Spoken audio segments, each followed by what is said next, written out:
सभी को जय हिंद। जरूर कीजिएगा कि आपकी क्या क्वेरी है और आप क्या मुझसे क्या चाहते हैं, उन चीजों की जानकारी मैं आपको जरूर दूंगा। और साथ ही जो इश्यूज होते हैं अपनी लाइफ में और अपने रोजमर्रा की जिंदगी में जो इश्यूज होते हैं, उनसे भी मैं आपसे मुखाबिब होना चाहूंगा। करता हूं आप लोगों से। मैं अगर आपसे ही पूछूं, आप दिल्ली के मुखर्जी नगर, दिल्ली के राजेंद्र नगर, जयपुर के गोपालपुरा, जयपुर के लाल कोठी, जोधपुर के शिवाजी गेट, सोस्ती गेट जैसे एरिया में आप देखते हैं तो एक तरह की भीड़ नजर आती है आपको। चाहे और उस भीड़ में सबसे बड़ी चीज आप देखेंगे क्या है, उस भीड़ का एक सबसे बड़ा नमूना आप देखिएगा। उस भीड़ में सबके चेहरे एक ऐसे चेहरे हो जाए जैसे बोझ सा आ गया लाइफ में। क्या आप महसूस करते हैं? आपको सबको ऐसा लगता है कि आपके चेहरे पर, आपके सिर पे पता नहीं कितना बोझा आपके ऊपर डाल दिया। उस बोझ के बारे में, वो बोझ एक ऐसा बोझ है, किसी को परिवार में सरकारी नौकरी प्राप्त करने का बोझ है, किसी के लिए रोजी रोटी का बोझ है, किसी को अपने गर्लफ्रेंड का कुछ खुन्नस निकालने का क्रेज है। मतलब कोई अपने अनुसार नहीं आया कि मुझे बनना है, मुझे ये करना है, मैं अफसर बनना चाहता हूं, मैं ये काम करना चाहता हूं। सबसे पूछता है क्यों करना चाहता हूं? मुझे अपने परिवार के लिए करना। क्यों करना? मुझे अपने मिसेस के लिए करना। क्यों करना? अपने गर्लफ्रेंड के लिए करना। क्यों करना? मुझे उनके लिए करना, मुझे उनके लिए करना। आप मान के चलिए, आप जो कर रहे हैं अपने लिए नहीं कर रहे हैं। तो ये सबसे बड़ी खामी अगर मैं आपसे पूछूं और आपको कहूं, आपकी सबसे बड़ी खामी, यहां तक मैं भी मान सकता हूं कि मेरी भी हो सकती है खामी, कि हम लोग अपने लिए पढ़ाई नहीं कर रहे, हम दूसरों के लिए पढ़ाई कर रहे हैं। मुझे उनको बताना है, परिवार वालों को बताना है, रिश्तेदारों को बताना है, पड़ोसियों को बताना, वो बंद कर दीजिए। क्योंकि जीत और हार आप पे डिपेंड करता है। जब तक आपकी इंस्पायरेशंस इनहेरेंट नहीं होगी, तब तक आपका कुछ नहीं होगा। दूसरी बात, उस भीड़ तंत्र के बारे में कहता हूं, पर्टिकुलर कोचिंग सेंटर की बात करता हूं, पर्टिकुलर सोशल मीडिया में हजार तरह के जो मटेरियल अवेलेबल है, उनकी मैं बात करूं आपसे, तो एक चीज सामने आती है आपके सामने कि आपको पता ही नहीं चलता कि आपको करना क्या। और दूसरी एक और चीज मैं बता दूं आप लोगों से कि कोचिंग सेंटर क्यों ज्वाइन करें, क्यों करना चाहते हो। सभी को नमस्कार, मैं बाद में बात करूंगा इस चीज में। पहले मेरी बात आप आराम से सुनिए। आप कोचिंग क्यों करना चाहते हैं, आप कोचिंग पर्टिकुलर क्यों ज्वाइन करना चाहते हो। जब किसी कोचिंग सेंटर में आप देखते हैं, आपके बारे में सवाल आता है कि मुझे उस कोचिंग सेंटर को ज्वाइन करना चाहिए क्योंकि वहां से टॉपर निकला है, क्योंकि वहां का रिजल्ट नहीं अच्छा है। आप उसकी तय में आप जाके देखेंगे कि उस कोचिंग सेंटर में कम से कम 10,000 12,000 बच्चे पढ़ते हैं, उसमें से 50 से लेकर 100 बच्चे पास होते हैं। क्या रिजल्ट देखो क्या? वो बच्चे वो होते हैं जिनको केवल गाइडेंस की जरूरत होती है, उनको मटेरियल की आवश्यकता नहीं होती। मटेरियल की आवश्यकता इसलिए नहीं होती कि हर पेपर में जो सवाल आते हैं आपके नॉन होते हैं। एक छोटा सा एग्जाम्पल से आपको समझाना चाहूंगा, आप सभी से एक छोटे से एग्जाम्पल से आपको समझाना चाहूंगा। एक बहुत बड़ा व्हाइट बोर्ड है फॉर एग्जाम्पल, और उसमें मैंने काले कलर से एक टिक्का लगा दिया, तो आपको क्या नजर आएगा? मैं अगर आपसे पूछूं पीछे मेरी जो दीवार है, या मैं एक लाल कलर का डब्बा बना दूं और आपसे पूछूं इतनी बड़ी दीवार में आपको क्या नजर आ रहा है? इतनी बड़ी दीवार में आपको क्या नजर आ रहा है? तो मुझे पता है कि 90% बच्चे ये कहेंगे, 90% बच्चे ये कहेंगे कि मुझे तो वो लाल या काला धब्बा नजर आता है। हमारी प्रॉब्लम यही है कि हम लोग, यहां तक मैं, आप, हम सब, हमारे परिवार वाले, हमारे समाज वाले, हमारे सारे मित्र, जो चीज नहीं मिलती है, जो चीज नेगेटिव होती है, उसकी तरफ जाते हैं। काला धब्बा दिखाई दिया आपको पूरा व्हाइट बोर्ड दिखाई नहीं दिया। उसी तरह आप कोचिंग सेंटर क्यों जाते हो? पेपर उठा के देख लीजिए, पिछले 10 साल, 12 साल, 15 साल, 20 साल का पेपर उठा के आप देख लीजिए, आपको पेपर में दो चीजें कॉमन मिलेगी। वो पेपर में कॉमन चीजें ये मिलेगी कि 90% सवाल आपके नॉन होते हैं। 90% सवाल आपके नॉन होते हैं। उस 90% सवाल को आप बेहतर ढंग से आप जानते हो। उन 90% सवाल को आप अपनी लाइफ में कभी ना कभी किसी न किसी पल पर उनसे मिल चुके हो।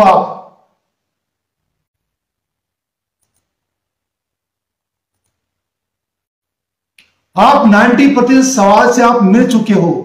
और कोचिंग सेंटर में जो जाने का रीजन, मुद्दा, मेन रीजन यही होता है कि आप लोग उन जगह पर जाते हो जो सवाल आपको नहीं आता, अपने आप जो सवाल आपके पास आता नहीं है।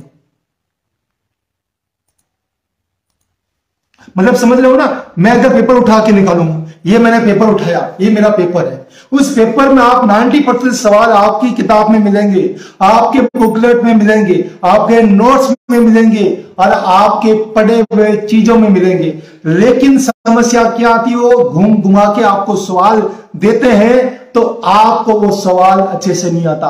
उन अच्छे सवाल को कैसे अटेंड करना है, उन चीजों करने के लिए ही आप लोग कहां आते हो? कोचिंग सेंटर ज्वाइन करते हो। उसके अलावा कोचिंग सेंटर की कहीं पर भी मुझे नहीं लगता कि आपको जरूरत पड़ेगी, नहीं पड़ेगी। अब रीजन क्या आता है? और दूसरी एक और चीज बता दूं। फॉर एग्जांपल, आपने सवाल अटेंड किए, सवाल अटेंड करने के बाद आपको लगता है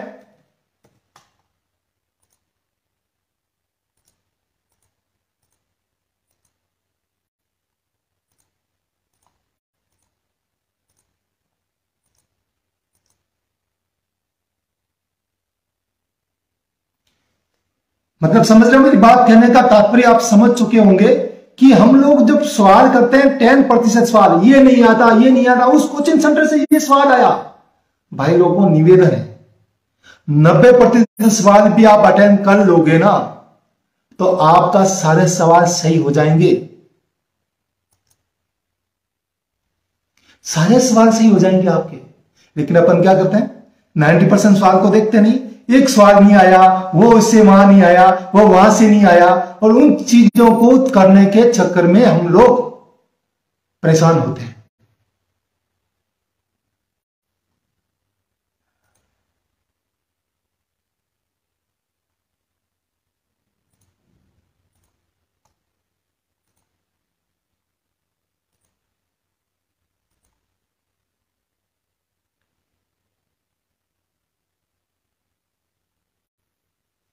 मतलब समझ रहे हो ना?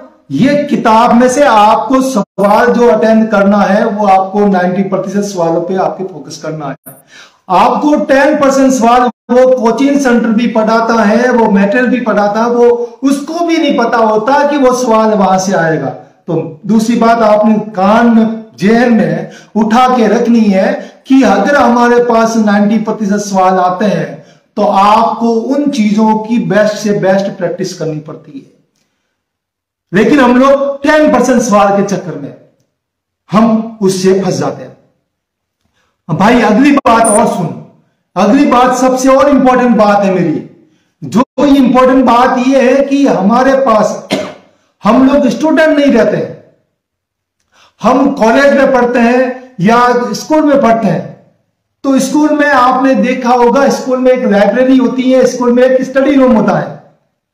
आप लोग क्या करते हैं? दोनों को मिक्स कर देते हो। स्टडी रूम को लाइब्रेरी, लाइब्रेरी को स्टडी रूम बना देते हो। आपका 90% मेरे मित्र हैं, युवा साथी हैं, भाई और बहन हैं, उन सब लोगों के जहन में ये आती है कि हमारा कमरा किताबों से भरा हुआ होना चाहिए।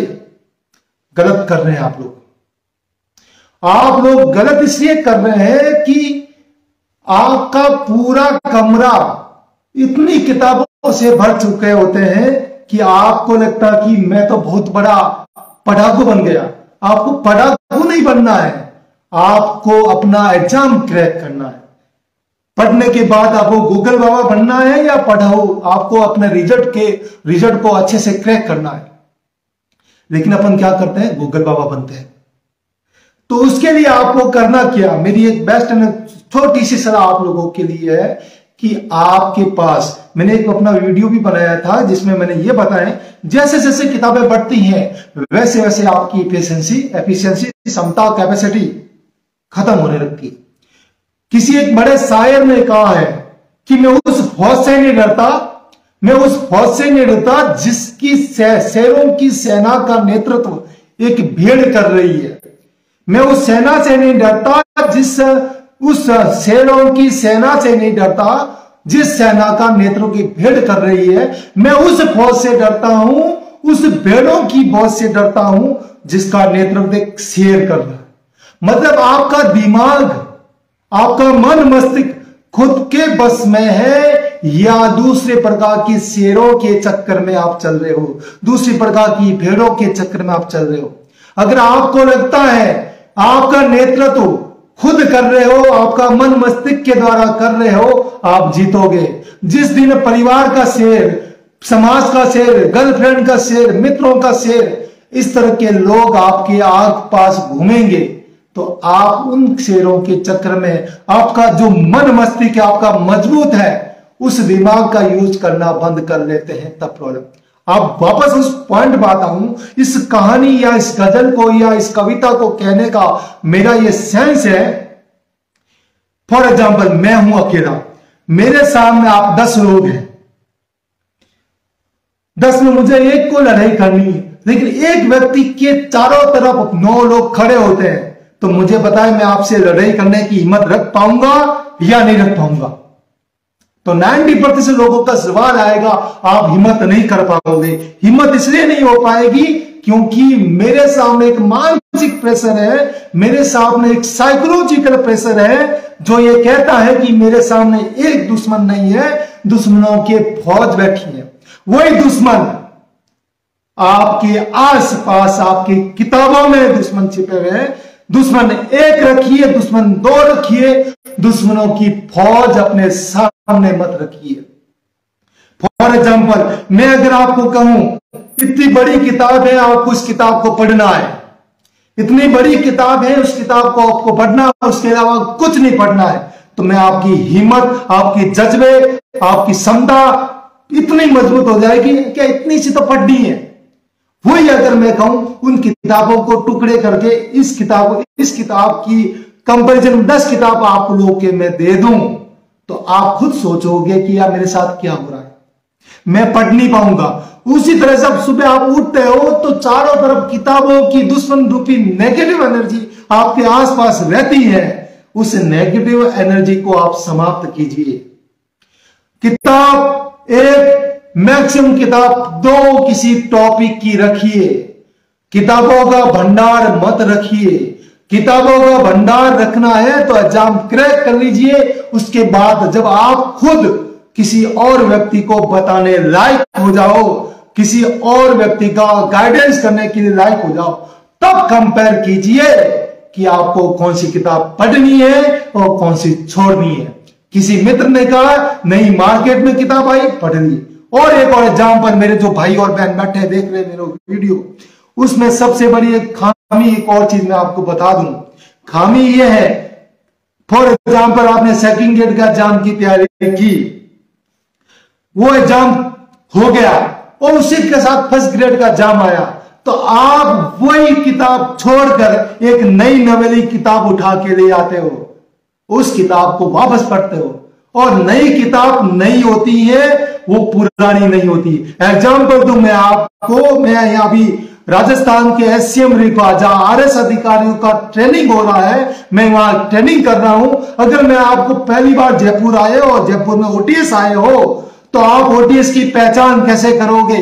तो ओटीएस के लिए आपको कोई 10 तरीके याद थोड़ी करोगे कि 200 फुट बाईपास आएगा, फिर जेडी आएगा, फिर राजस्थान यूनिवर्सिटी आएगी, स्मृति वन आएगा, एमएनएनटी आएगी, उसके बाद एससीएम रिपा आएगा। नहीं, आप ये याद रखोगे कि राजस्थान यूनिवर्सिटी की रोड पे ओटीएस आता। 1 पॉइंट याद करोगे, 10 पॉइंट याद करोगे।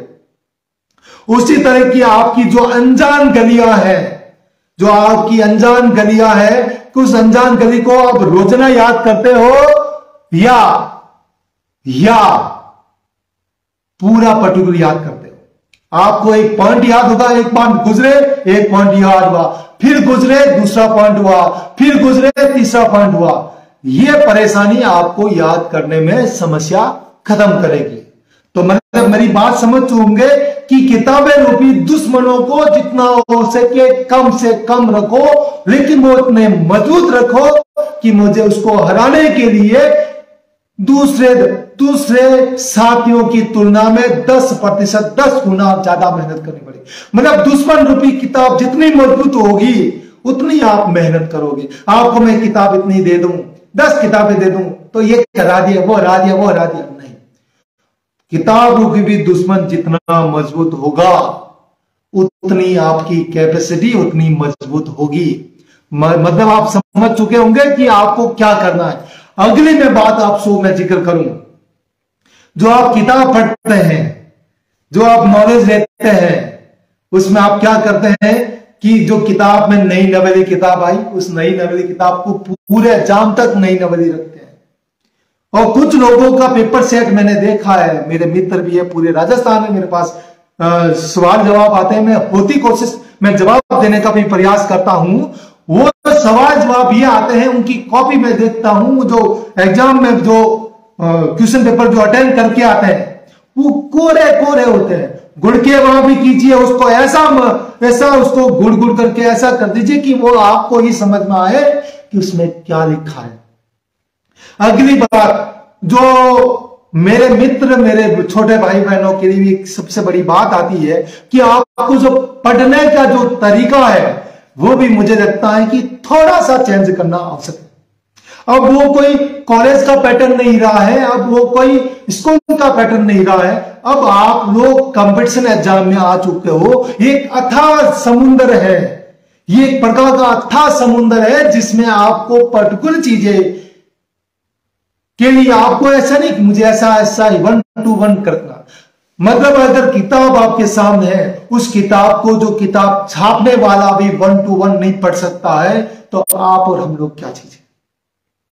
मतलब इन चीजों के द्वारा मैं आपको कहना चाहता हूं कि आप जब पढ़ते हैं तो पहले किताब का जो पहला पन्ना है, दूसरा पन्ना है, आप लोग क्या करते हैं, पहला पन्ना निकालते हैं, उस पूरे पन्ने को पढ़ने का, याद करने का प्रयास करते हैं। मत कीजिए, थोरोली पढ़िए, जितना तेज गति से पढ़ सके हो तो पढ़िए, जितना तेज गति से पढ़ सकते हो उतना पढ़िए।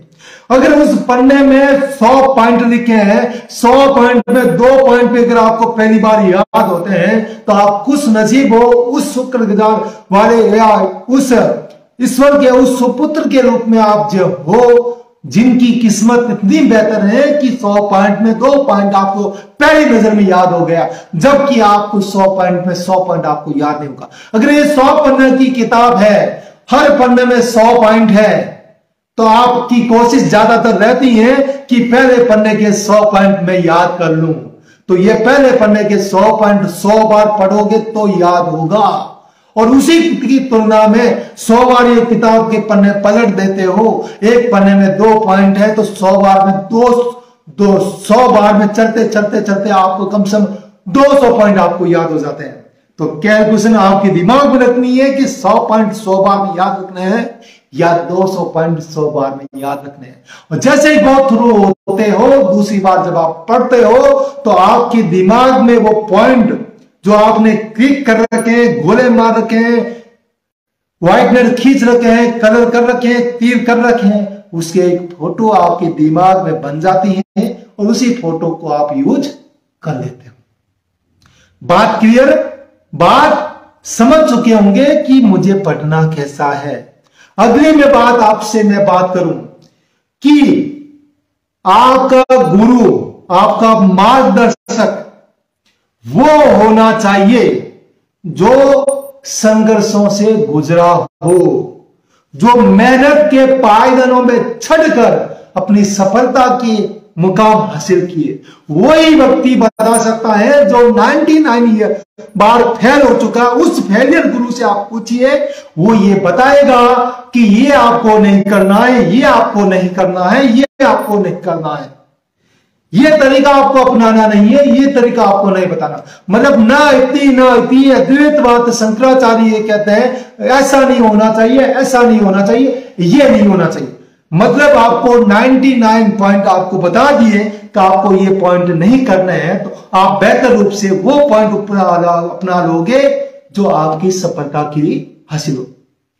मैं फेलियर गुरु की ये इसलिए बात बताना चाहता हूं, या स्ट्रगल करने वाले गुरु के बारे में इसलिए बताना चाहता हूं। एक मूवी का एक बेहतरीन डायलॉग है जो ये कहता है, आपका रिजल्ट डिसाइड नहीं करता, आपका रिजल्ट डिसाइड नहीं करता फेलियर है या लूजर है, आपकी कोशिश डिसाइड करती है कि आप फेलियर है या सक्सेसर है। आपकी कोशिश से बेहतर ढंग से करते रहिए, अपने पायदानों को धीरे धीरे स्टडी कदमों से अपने पायदानों को बढ़ाते रहिए। अपने दुश्मनों की कैटेगरी जितना कम हो करते रहिए, और अपने परिवार का सपोर्ट अपनी मन मस्तिष्क में, अपने परिवार में, अपने मन मस्तिष्क वाला परिवार जो ये कहता मुझे करना है, जो ये कहता कि परिवार के लिए करना है, दोस्तों के लिए करना है, उसको आप समाप्त कर दीजिए। आपको खुद के लिए करना है। जब खुद के लिए आएगा तो आपको फीलिंग एक राजा की तरह आएगी, एक सुल्तान की तरह आएगी, एक बादशाह की तरह आएगी। जो आप मेहनत जब खुद के लिए करते हो, जब खुद खुश होते हो तो सारे लोग खुश हो जाते हैं। जब आप खुद के कदमों पे चलते हो, खुद का एटीट्यूड रखते हो, तो आप बेहतर ढंग से अपनी सफलता के मुकाम हासिल करता। एक एग्जाम्पल और दो मूवी का, बेहतरीन मूवी है 3 इडियट मूवी का। जब राजू रस्तोगी अपने दोनों पैरों को तोड़ाकर अस्पताल में जाकर जब इंटरव्यू देने जाता है, तो वो कहता है कि बड़ी मुश्किल से अपने दोनों पैरों को तोड़ाकर अपने पैरों में खड़े होने का प्रयास हुआ है, ये एटीट्यूड मैं नहीं छोड़ूंगा। उसी तरह मैं आपसे कहूंगा, आप अपना एटीट्यूड अपने खुद का रखिए, अपने परिवार का, अपने दोस्तों का मत रखिए। जब आपका एटीट्यूड ऐसा आएगा तो आप बेहतर ढंग से अपना मुकाम हासिल कर पाएंगे। तो सबसे बड़ी बात आप समझ चुके होंगे कि आपको भीड़ का हिस्सा नहीं बनना है। आपको कोई भी कोचिंग सेंटर ज्वाइन करने से पहले उसकी तय में जाना है, उसके नोट्स में जाना है, उसके डिटेल में जाना है, और सबसे बड़ी बात उसके रिजल्ट में जाना है कि अमुक बंदा आपके यहां गाइडेंस लेकर टॉपर बना है। अब कोई कहता है कि वो तो क्रीम था, वो टॉपर था, 10वीं में टॉपर, 12वीं में टॉपर, ग्रेजुएशन में टॉपर। तो मैं निवेदन करूंगा, राजस्थान की मैं अगर बात करूं, राजस्थान में कम से कम 5000 कॉलेज है। हर कॉलेज का अगर भी टॉपर काम आए तो आप और हम जैसे साधारण इंसान, एवरेज बंदे का कहीं नंबर आएगा? बताइए मेरे दोस्तों, बताइए मेरे मित्रों, आएगा क्या आपका नंबर? 5000 कॉलेज के अगर एक भी टॉपर आपके सामने आ जाए तो आपका नंबर आएगा। टॉपर भी एग्जाम देते हैं, एग्जाम आप भी देते हैं, एग्जाम मैंने भी दिया है, एग्जाम आपने भी दिया है।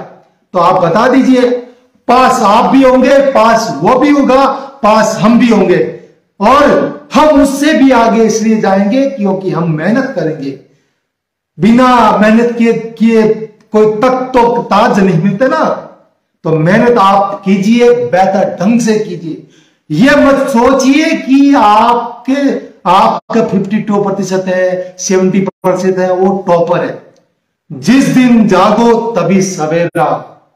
और कहते ना, जब हमारी लड़ाई ओलंपिक खेल के उम्मीदवारों के साथ होती है तो हमारी मन मस्तिष्क, हमारा जज्बा, क्षमता 10 गुना बढ़ जाती है। हमको उसको हराना है, हमें उसको प्रयास करना है। ये जज्बा, ये क्षमता, ये बातें अपने मन मस्तिष्क में रखकर हमेशा ये सोचिए, मुझे खुद से जीतना है, मैं किसी और को हराना नहीं चाहता, मैं तो बस खुद को जिताना चाहता हूं। हराना इंपॉर्टेंट नहीं है, खुद को जिताना इंपॉर्टेंट है। जिताइए, मेहनत कीजिए, अपनी क्षमता के अनुसार काम कीजिए, भीड़ का हिस्सा मत बनिए, अपने पढ़ने का तरीका चेंज कीजिए। और सबसे बड़ी बात मैं आप लोगों से कह दूं, अगर आपको लगता है, जो जयपुर में जो लोग मेरे मित्र बैठे हैं, अगर आप मुझसे पर्सनली मिलना चाहते हैं तो OTS आकर मेरे नंबर पे मुझे व्हाट्सएप कर मुझसे समय ले सकते हैं। मैं आपको पर्सनली फेस टू फेस मुखातिब होकर आपकी जो भी क्वेरी है, एग्जाम रिलेटेड जो समस्या आ रही है, आप क्यों फेल हो रहे हो, आपको सक्सेस क्यों नहीं मिल रही है, आपके पास क्षमता होने के बाद भी आप अपने लक्ष्य को क्यों अचीव नहीं कर पा रहे हो, मैं उसके बारे में आपको जिक्र करना चाहूंगा, आपको बताना चाहूंगा। मेरा मन मस्तिष्क इसलिए आपको बताने के लिए बेताब है, बेचैन है, क्योंकि मैं ये मानता हूं जो मैंने धक्के खाए हैं, जो मैंने स्ट्रगल किए हैं, जो मैंने गलतियां की है, जो मैंने संघर्ष किया है, उस संघर्ष के बाद अगर वो संघर्ष के रूपी अगर अनुभव रूपी मार्ग में आपको दे दूं तो मेरे मित्र, मेरे भाई, छोटे सारे लोग उस रास्ते पे चलकर अपने लक्ष्य को अचीव कर लेंगे। तो आप, अगर मैं आपको रास्ता बताऊंगा और रास्ते पे चलकर आप अपने लक्ष्य को प्राप्त करेंगे तो एक बेहतर समाज, बेहतर राष्ट्र बनेगा, क्योंकि आपके मन में भी आएगा कि मुझे भी किसी गुरु ने अच्छा मार्गदर्शन दिया है, तो मैं भी आगे कुछ लोगों को यह रास्ता बताऊं ताकि वो भी इस रास्ते पे चलकर अपने लक्ष्यों को, अपने सपनों को पूरा कर सके। अब मैं आपके सवालों पे आता हूं। अब आप सवाल कर सकते हैं मुझसे। सवाल आया है जैसे RS ना RPS, तो मैं आपको इस वीडियो के माध्यम से बता दूं, पूरे जिले में, पूरे स्टेट में सरकार चलाने वाला जो प्रशासनिक बॉडी का अथॉरिटी होती है वो होते हैं माननीय चीफ सेक्रेटरी महोदय। जैसे पूरे स्टेट को चीफ सेक्रेटरी महोदय चलाते हैं, पूरे संभाग को डिविजनल कमिश्नर साहब चलाते हैं, पूरे जिले को कलेक्टर साहब के अधीन होकर उनके निर्देशों के अनुसार कार्य किया जाता है, उसी तरह ब्लॉक में उपखंड अधिकारी सर्वोच्च प्रशासनिक अधिकारी होता है, उनके अधीन होकर सारे डिपार्टमेंटल काम करते हैं। एग्जाम्पल दूं, डिस्ट्रिक्ट मजिस्ट्रेट कार्यालय का डिस्ट्रिक्ट मजिस्ट्रेट सबसे ऊपर होता है, उसके ऊपर आता है कानून व्यवस्था जिनके SC महोदय होते हैं, राजस्व व्यवस्था जिसके अध्यक्ष ADM साहब होते हैं, विकास के लिए CO साहब होते हैं, उसके अलावा पर्टिकुलर डिस्ट्रिक्ट लेवल के अधिकारी होते हैं, वो कलेक्टर महोदय के निर्देशों के अनुसार कार्य करते हैं। मतलब RS IS जो प्रशासनिक अधिकारी, वो प्रशासन का हिस्सा होता है, प्रशासनिक अधिकारी होते हैं। बाकी सारे एक विभाग के अधिकारी होते हैं। इसे विभाग और प्रशासन दोनों डिफरेंट होते हैं। प्रशासनिक अमला सरकार का एक चेहरा होता है, उस चेहरे के द्वारा सरकार की पहचान पता होती है। जैसे ब्लॉक में उपखंड अधिकारी सरकार का चेहरा होते हैं। तो आप समझ चुके होंगे RPS और RS में, RPS और BDO में, RPS और CDPO में, RPS और तहसीलदार में और RS में क्या अंतर होता है। तो अगला सवाल क्या है, सर ऑनलाइन कोर्स बेस्ट है या ऑफलाइन कोचिंग? मेरे मित्र, अगर आपके पास समय की कमी है, आप भीड़ तंत्र में, जैसे फॉर एग्जांपल जयपुर आते हो, आपको खाने की सुविधा नहीं मिलेगी, आपको रहने की सुविधा बहुत पैसे लगेंगे। अगर आपको कोचिंग सेंटर ऑनलाइन मिल रहा है और आपके घर के पास शांति और सद्भाव के साथ आप मेहनत कर सकते हो और आपको छोटा सा ग्रुप है 3-4 मित्रों का, आप अपने घर पे बैठकर ऑनलाइन कोर्स कर सकते हैं। सर मैं संजय पाली, भाई मेरे से मिल सकते हो, आप बात कर सकते हो। अब आपका सवाल आपका बता दीजिए, जो भी सवाल आपका है। भाई सोच को बदलो सितारे बदल जाएंगे, तो आपको पता है ना, किनारे को बदलने से नहीं होता, कश्ती का रास्ता बदलो किनारे बदल जाएंगे। सिंपल बात है। मेरी ये सोच है कि आप लोग बेहतर ढंग से अपनी चेन चलानी है। आप 10 लोगों को बताएंगे, 100 को बताएंगे, 100,000 को बताएंगे, तो आप एक बेहतर समाज, बेहतर प्रशासनिक अधिकारी, जो एक महात्मा गांधी जी की सोच है, मैं उस अंतिम छोर पे बैठे हुए व्यक्ति के लिए कुछ करना चाहता हूं, उसके लिए आपको हमें आगे आना पड़ेगा। क्योंकि प्रशासनिक अधिकारी बनने पर या सरकारी अधिकारी बनने पर आप कुर्सी के उस तरफ आ जाते हैं तो आपकी सोच एक धरातल पे खड़े होने वाले व्यक्ति की तरह होने चाहिए, जो ये कहता है कि मैं अपने राष्ट्र के लिए, अपने राज्य के लिए, अपने जिले के लिए, उन लोगों के लिए कुछ करूंगा जो हाशिए पर है, जो वंचित है, जो पिछड़े हैं, जिनके पास सरकार की सुविधा नहीं पहुंच पाती है, उन सुविधाओं को मैं पहुंचाने का प्रयास करूंगा। अब आती है स्टडी। ये तो क्लियर है कि कछुआ हमेशा जीतेगा। खरगोश खरगोश और कछुए की कहानी आपने सुन चुकी, वो आज भी सत्य है। फॉर एग्जाम्पल, खरगोश की तरह आप काम कर रहे हो और 3 महीने आपने बहुत अपनी एफिशिएंसी का प्रयोग कर लिया और 3 महीने बाई चांस एग्जाम का डेट आगे चली जाए तो खरगोश हार के बैठ जाएगा, वो शांत होकर बैठ जाएगा। इसलिए मेरा निवेदन है आप लोगों से, कछुए की तरह धीरे धीरे चलते रहिए, अपने दुश्मनों की कैपेसिटी तो कम कीजिए। अगली बात, नमस्ते, जय हिंद, जय भीम, जय राजस्थान, जय श्री राम, जय हिंद, अल्लाह अकबर, सब कुछ। और सबसे बड़ी बात, सबसे ऊपर मेरे लिए है जय हिंद, बाकी सब है। मेरा अभिवादन करने का हमेशा तरीका रहता है, अगर आप जय श्री राम बोलोगे तो मैं जय हिंद जय श्री राम बोलूंगा, जब आप जय हिंद जय भीम बोलोगे तो जय हिंद जय भीम बोलूंगा, जय माता दी बोलोगे तो जय हिंद जय माता दी बोलूंगा, क्योंकि मेरे लिए देश सबसे पहले।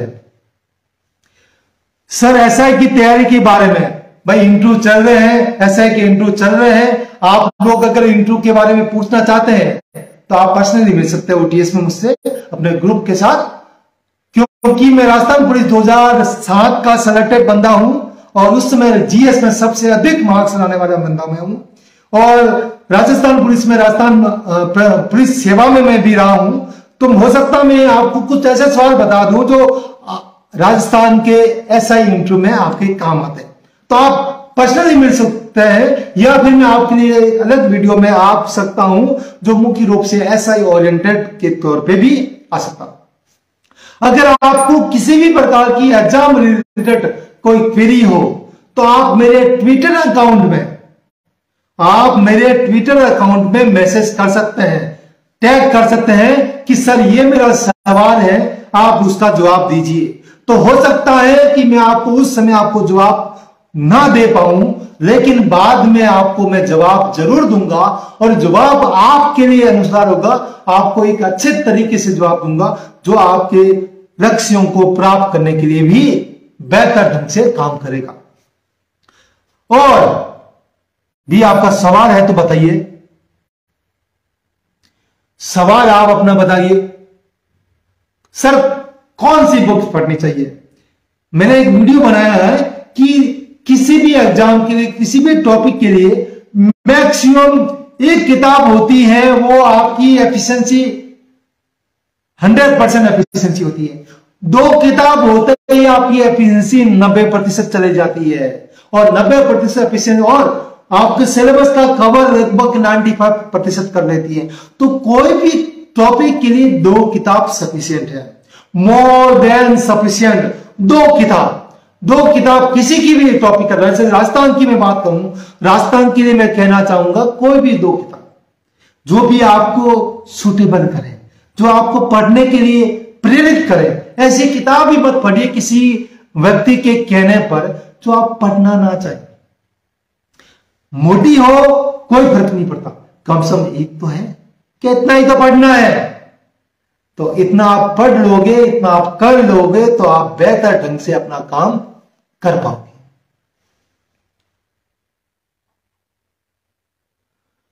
तो जय हिंद, नमस्कार। अगर आपका कोई भी क्वेरी है तो मुझे ट्विटर में अकाउंट में आप शेयर कर सकते हैं, टैग कर सकते हैं, मेरे इंस्टाग्राम में लिख सकते हैं, मेरे यूट्यूब में लिख सकते हैं, मेरे फेसबुक पेज में भी आप टैग कर सकते हैं। मैं आपका प्रयास करूंगा आपको अच्छे से जवाब देने के लिए। अगला मेरा वीडियो जो भी आएगा वो यूपीएससी की तैयारी के ऊपर बेस होगा। मैं अपने बारे में बता दूं, मैंने 4 बार इंटरव्यू दिए हैं और इंटरव्यू में भी सबसे कम नंबर लाने वाला व्यक्ति हूं पूरे इंडिया का। तो एक फेलियर बंदा आपको बता पाएगा कि आपको कैसे तैयारी करनी है। मैं अपने आप को फेलियर इसलिए नहीं मानता, लोगों की नजरों में हो सकता है कि मैं 4 बार इंटरव्यू देने के बाद फेल हुआ हूं, लेकिन अपनी नजरों में फेलियर इसलिए नहीं मानता। आज भी वो जीएस के नोट्स, जीएस की मेहनत आज भी मेरे काम आती है।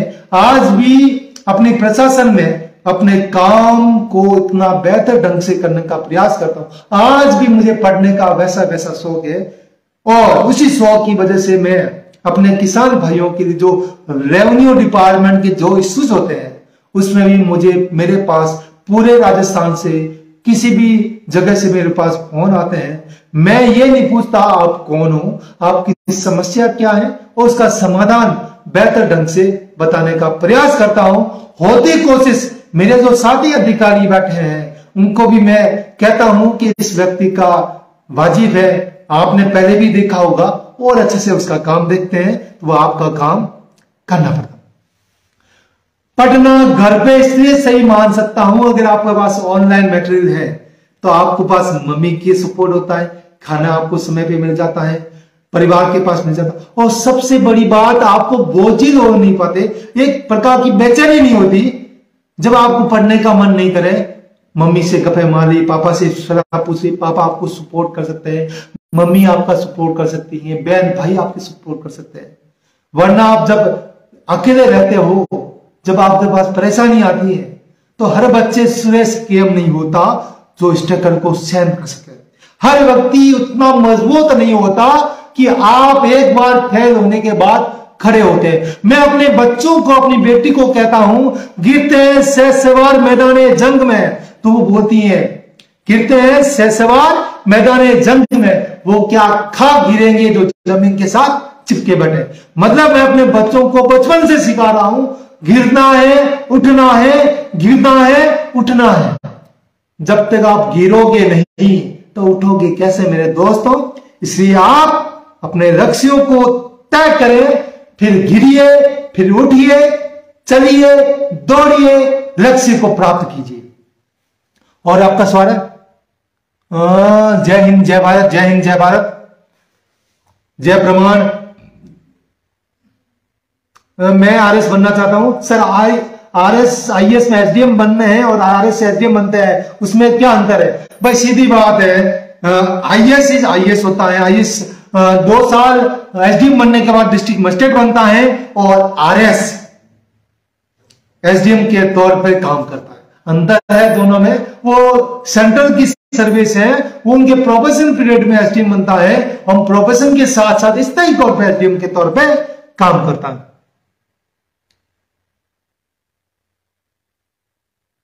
समझ चुके हैं सर? आईएएस में एसडीएम बनता है, हो गया क्लियर? मैं आरएस बनना चाहता हूं, बनिए, मेहनत कीजिए, आरएस में भी एसडीएम बनिए, क्योंकि एसडीएम वो क्षमता है जो लोगों की के लिए सरकार की योजनाओं को लोगों तक पहुंचाने का एक कड़ी बनता है। वो ऐसा है, आज भी लोगों का विश्वास प्रशासन पे इसलिए है क्योंकि आप जैसे लोग और हम जैसे लोग इस प्रशासन में है। हमारे कलेक्टर महोदय, हमारे सीएस महोदय की तरह प्रशासनिक अधिकारी प्रशासन में है, इसलिए लोगों का विश्वास प्रशासन में आज भी कायम है।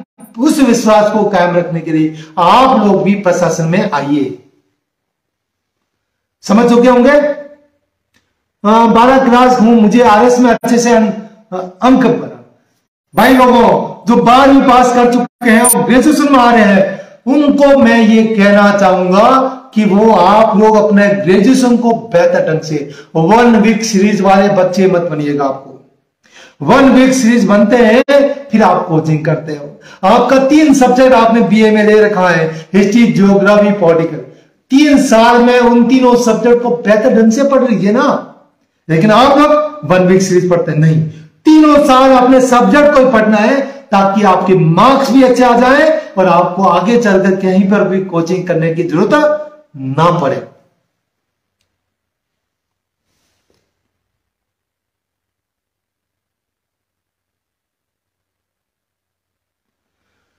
और कोई सवाल है आपका? तो मैं अंतिम और बात करना चाहूंगा कि सफलता मिलने पर आप लोग हवा में मत उड़ने। एक नया अभी गजल आई है, कौन सी गजल? कुदरत ने नवाजा है तुम्हें, कुदरत ने नवाजा है तुम्हें, जा बैठे हो पहली सब पर। कुदरत ने क्या नवाजा तुम्हें कि जा बैठे पहली सब। सब मतलब पंक्ति, सब मतलब सफलता, सब मतलब ऊंचाइयां, सब मतलब आपके सपनों को पूरा। कुदरत ने क्या नवाजा, जा बैठो पहली सब पे। अभी से ही हवा में उड़ने लगे हो, ये शोहरत नहीं है। तो मतलब सफलता मिल जाए तो अपने पैरों को जमीन पे रखना शुरू कीजिए। जब आप जमीन में पैर रखकर बड़े बरगद का पेड़ बनोगे, बड़े आम का पेड़ बनोगे तो फल ज्यादा लगते हैं। और बाई चांस वो पेड़ धरातल से उठकर बाहर निकल गया तो आपका वजूद खत्म हो जाता। तो ऊंचाइयां जितनी प्राप्त कर लो, पेड़ जितना प्राप्त कर लो, उतनी जड़ें जितनी जमीन में धरातल में हो, मतलब जितना धरातल के अंदर आप जाते हो, तब आपका विश्वास आपके लोगों के प्रति, आपके दोस्तों के प्रति बना रहता है। तो समझ चुके होंगे, सफलता मिलने पर भी अपने वजूद को ना छोड़ना चाहिए। आप एसडीएम हो, लेकिन उन दोस्तों के लिए आप एसडीएम नहीं हो जिनके साथ आपने पढ़ाई की, जिनके साथ आपने स्ट्रगल किया, जिनके साथ आपने स्टडी की, उनके लिए आज भी मैं सुरेश के हूं। आज भी मेरे लिए वही मित्र रहेंगे। एसडीएम तो उन लोगों के लिए जिन्होंने मेरे साथ एसडीएम के तौर पे मुझसे पहचान की। धरातल को भूलना नहीं है, लोगों के साथ चलना है, समता देखनी है, व्यक्ति देखना है और अपना काम करना है। तो मैं आज आपके साथ इतनी बातें, अगला वीडियो जल्द ही आपके सामने आऊंगा और आपको यूपीएससी की तैयारी कैसे की जाती है और यूपीएससी की तैयारी के दौरान आपको क्या क्या समस्या का सामना करना पड़ता है और सबसे बड़ी बात, उसको करने में आपको कौन सी गलतियां नहीं करनी है, उसके बारे में अगला वीडियो के बारे में बताऊंगा। और साथ ही अगर आप मुझसे जुड़ना चाहते हो तो मेरे इंस्टाग्राम, मेरे फेसबुक पेज, मेरे ट्विटर पेज और यूट्यूब और साथ में टेलीग्राम में मुझसे संपर्क कर सकते हो। सादर जय हिंद, जय राजस्थान।